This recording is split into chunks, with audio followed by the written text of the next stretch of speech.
Welcome to Market Matters. I'm Khoo Chuang and I'm joined by Lynn, Tang and Sulhi Azman. It's time for Broker's Call, Inari Amertron. Inari, indeed, this is a Penang-based company. Now, in an 11-page report by AMResearch today, the AMResearch says that the Inari Amertron has a buy call with a target price of 3.83 ringgit. Now, if you have heard of Inari Amertron before?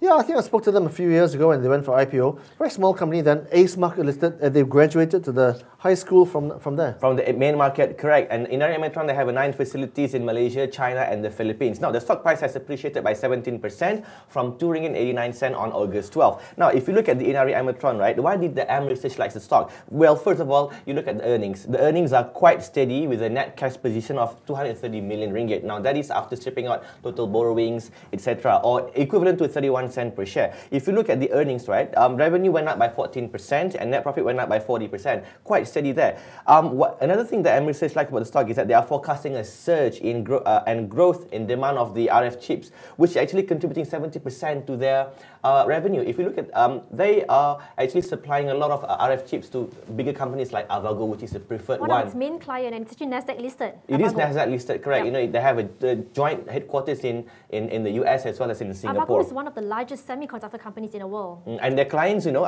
Avago's clients include Apple, Lenovo, and Xiaomi. And in a way, Inari is indirectly it's a beneficiary of these 3 companies. Now, IDC expects the smartphone market to grow at a 4-year CAGR or compound annual growth rate of 7.44% to $1.9 billion US.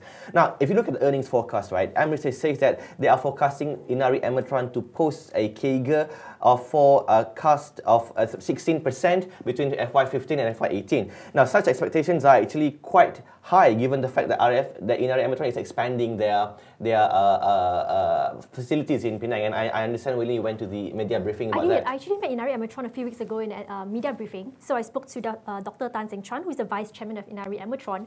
So he actually said that Inari Amertron is actually moving up the value chain because it's actually launching a new fiber-based optical cables product under its own Amertron brand. So where previously it's just a contract manufacturer, now to boost margins, to move a value chain, it's actually will be launching its own brand. That's very important because the thing is with the smartphone market, it's probably going to reach some kind of peak at some point in time. IDC have got some numbers to 2019, but everybody and their dog has got a smartphone now. So the thing to do is to go into the new areas, I think. Yeah, that is correct. You know, and fiber optics and cables are also one of the areas that they want to venture into. Now, William, in case you mentioned about margins, you know, AMResearch expects margins to grow by 1 to 2%. Now, Inari Amertron has been enjoying double-digit margins in the high teens since 2011. Now, this is going to boost them, to boost their earnings going forward. If you look at the sensitivity analysis, Inari Amertron is a strong beneficiary of the US dollars. For every 1% change in the US dollars, it's going to increase their earnings by 1% as well. Actually, on that, Max, right? So, Sulhi,